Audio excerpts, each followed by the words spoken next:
Alarm clock. For 50 years, Kristofer lived by the tick of a single, faithful machine. An old black plastic alarm clock, worn at the edges, its red buttons dulled by decades of sleepy fingertips.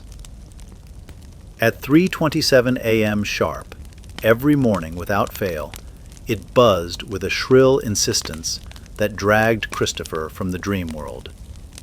3 snoozes. Always 3. 18 minutes total. Then stretch, arms out like wings, and into the shower. Brush teeth, get dressed, show up to work early, always early. His bosses came and went. His jobs changed, but the clock remained. Then came the accident.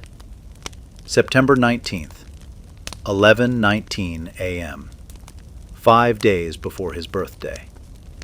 Screeching tires, shattered glass, the sharp, sudden finality of pain. The world flickered like a faulty film reel, hallways stretching into infinity, doctors with blurred faces, voices he recognized speaking words he couldn't understand, friends, family, hovering shadows. Time warped and melted.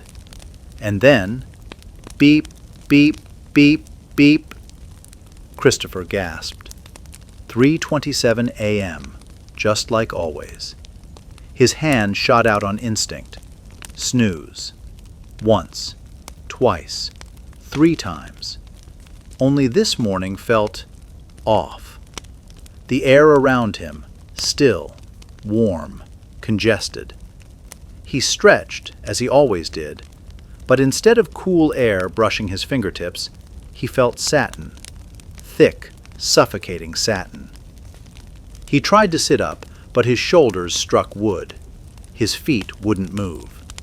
Panic surged like electricity. His hand scrambled along his side, smacking the alarm clock.